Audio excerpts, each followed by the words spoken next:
Guys আমাদের সবসময় ছোট ছোট করলা হয়। দেখছেন আজকে কত সুন্দর। এই যে এটা কিন্তু আমাদের জাম গাছ।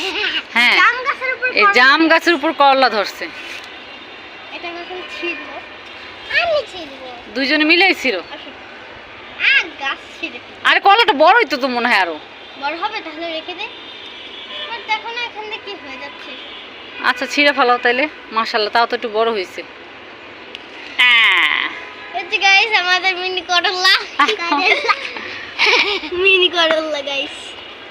গাইস দেখেন আমাদের গাছে আম মাশাআল্লাহ অনেকগুলো ধরেছে। এই দেখেন আমাদের গাছে অনেক আম ধরছে। আমি রোজা না থাকলে গাইস কাঁচা আম ছিঁড়ে ছিঁড়ে খেয়ে এই দেখেন আর এইখানে এই যে দেখেন মালটা, এই দেখেন কত আম ধরছে, অনেক আম ধরছে মাশাআল্লাহ এই গাছে। আর এই দেখেন আরেকটা আরমুজ গাছ, মাশাআল্লাহ অনেক ফুল হয়েছে। অনেক ফুল ধরছে। এই আরমুজগুলো অনেক মিষ্টি, এত বড় বড় হয়। এই আমার মালটা দেখা